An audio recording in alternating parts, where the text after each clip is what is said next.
Availabilities with Ricky Stenhouse Jr., driver of the number 47 Chevrolet for Hayek Motorsports. We'll go ahead and open it up for questions. If you have a question, please raise your hand and we will get a mic over to you. We'll start down here with John.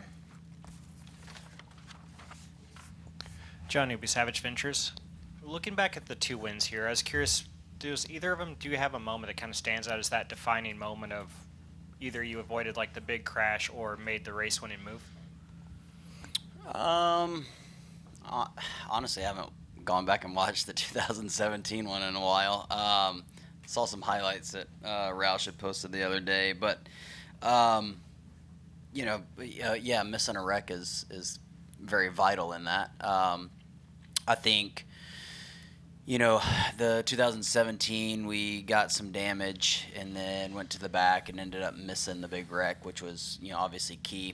I would say the race in the fall here, the biggest thing we did was, we were one of the best at saving fuel, and so that made our green flag pit stop, faster, and got on pit road, off the pit road, got to the lead, which ultimately put us in a position to miss the last wreck again. So we got some damage from it, but we were in the best place possible when that wreck happened. So I would say that was definitely the defining moment.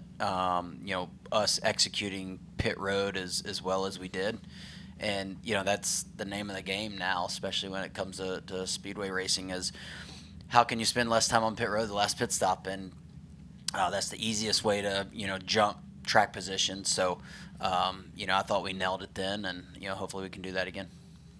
We'll come over here in the middle to Jacob. He's got some more. Do you have another one? Oh, go ahead, follow up. Thanks. So my other question was, your 2017 wins, you started on the pole for one, sixth for the other, and then your two wins at Daytona and Talladega in the next-gen car outside the top 30. Well outside. Is that pure coincidence, or does that have something to do with the differences in the way these car races? It's not coincidence. I think we worked at Roush, we worked really, really hard on trying to find speed on our speedway cars. We felt like, over the years, from 14, 15, 16, we felt like those were our best opportunities to win. We put a lot of effort in that. Jimmy Finning kind of ran that program, and then obviously Brian Patty brought a lot of info over and made our cars really fast. The car that we sat on the pole with here, I think we were like 2.5 tenths faster than Dale Jr. that was second. So that car was really fast, and so we qualified well. And then in the next gen cars, since we've been coming to the super speedways, we have put every different kind of setup in that we could to try and qualify better. We feel like we do have a really good race package, though, and so we don't want to jeopardize that, especially at Daytona, Atlanta, where I feel like handling matters a little bit more than Talladega. We've tried to get a little bit more aggressive here at Talladega for qualifying, and just can't seem to find something that works for speed for us. So we got another shot at it today. My guys are getting aggressive, and what we're qualifying today, we haven't qualified before, so we'll see if that helps. We would like to qualify better. I think if you look at our average running position throughout the races in the next gen at the super speedways, obviously that first stage we're kind of mired in the back, and we're trying to figure out how to get track position. And it's not all wasted, because it's easier to save fuel back there. Once you get kind of 20th to 25th is the best place to save fuel and be most efficient. And so we don't feel like we have to qualify on the pole to win, for sure. But we would like to. It hurts our pride a little bit. We'll go to Jacob, then to Steven. Jacob Seelman, Raceface Digital. Two for you, Ricky. First, kind of following up on what you were saying to John, because of some of those aspects that have changed with the next gen and how the strategy and the racing has changed with this 7th gen car, have you had to adjust your mindset somewhat, or your approach when it comes to racing in the pack versus hanging out, positioning yourself, all of that, compared to maybe what you did in previous years in super speedway racing? Yeah, but I don't think that, has a lot, I think if the teams had learned quicker that we needed to save more fuel and have a quicker pit stop, then, I think we would have been doing this a long time ago. So, I think everybody just has the same information now, and, all the same people are working on it at the shop. And so, I think the mindset is, it's different than, back in the day when I first started super speedway racing. You just went and tried to stay up front. And, now it's not, if you're somewhere in the top 15, 15th to 20th, you can leapfrog a lot of people and put yourself in a position to win. And so, for me, my guys are continually giving me updates of where I'm at saving fuel relative to everybody else in the field, every run that we have. And so I'm taking that information and, trying to position myself as far forward as I can without, using fuel. And so it's a totally different, mindset now, in my opinion. But, I don't really think it's car related, but, it's a strategy. It's different plays, but, it's sometimes not the most fun. Spec on as the primary this weekend. You've had them on for this spring Talladega race in the past. They are the anchor partner with your sprint car team.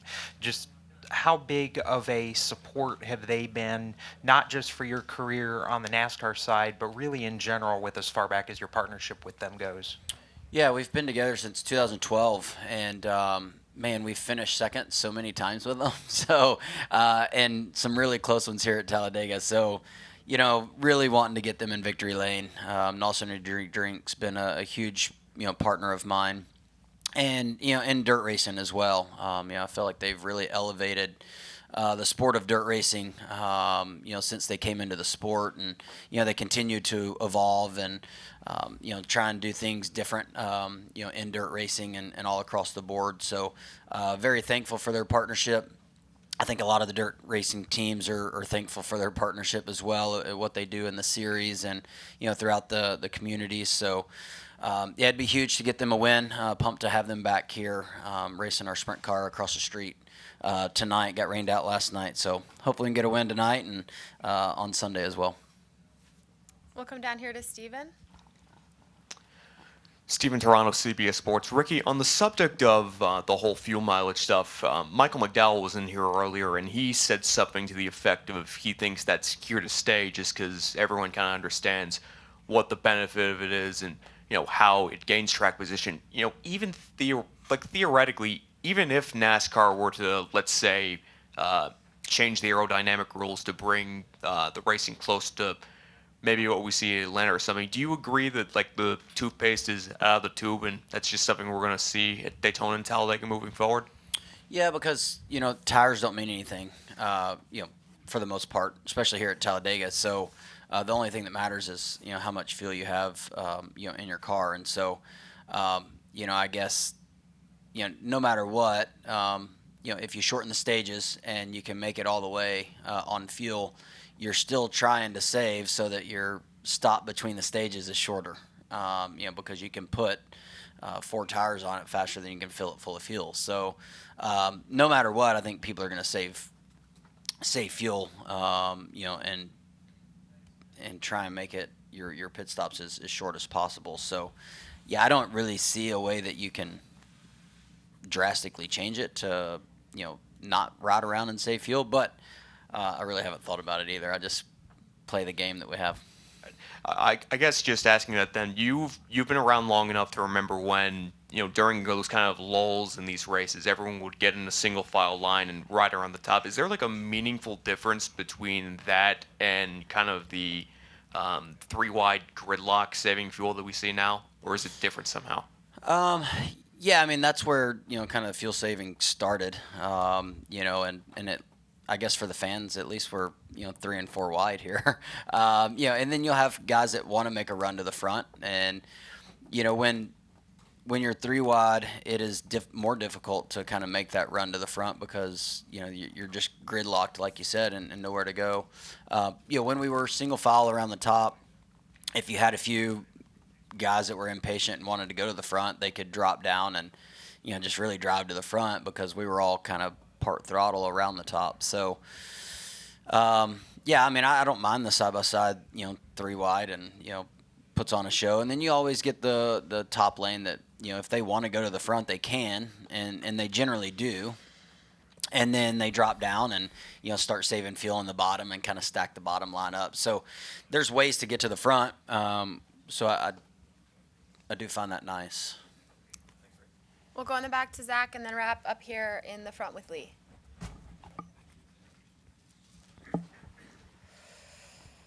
Zach and Tan's ready, kickingthetires.net. We've been seeing Wood Brothers have a breakout year this year in many ways. Your debut may seem like forever ago, back at the 600 in 2011, but what do you remember from that debut and that opportunity that they gave you at the time in your career?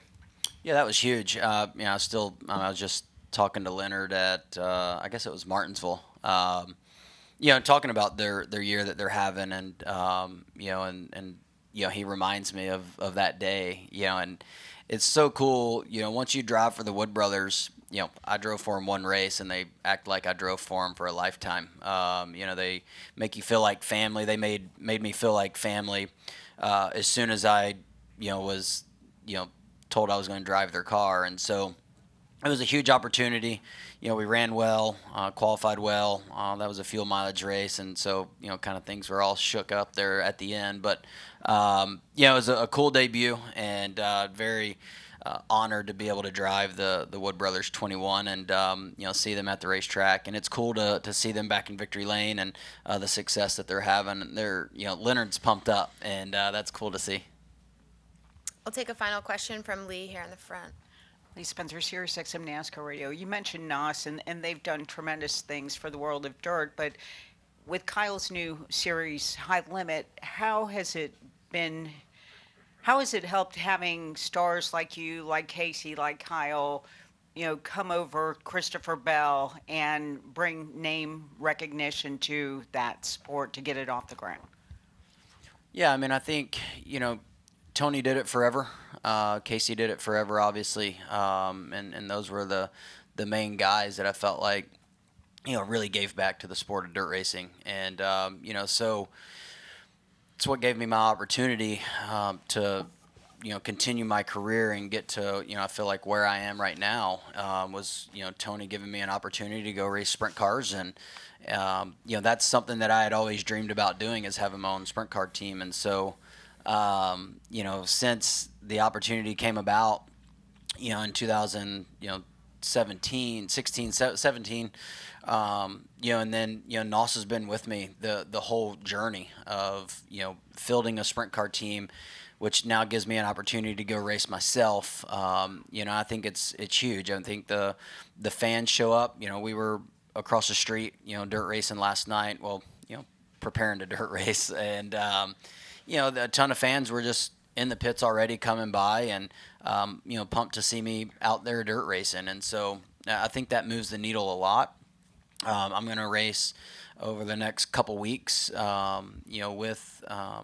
Kyle and those guys. So it'll be fun to get more dirt racing under my belt, and especially lining it up on Cup weekends. I think that was always a big thing that I enjoyed back before I had a race team, is when the Outlaws were kind of Vegas and Texas and Charlotte, and just lined it up with Cup racing. I felt like I really enjoyed that. And I think everything that NOS is doing from the obviously sponsorship side is huge, but also what they're doing on the media rights and the promotional stuff that they do outside of just what they do sponsoring the series or different teams is a huge success and a big bonus for all of us.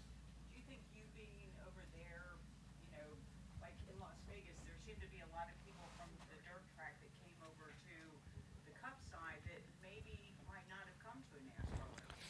Yeah, I think that's always, a a benefit. I mean, I don't know how many would, I don't have the numbers. I'm sure somebody does, whether, those fans were going to come or not.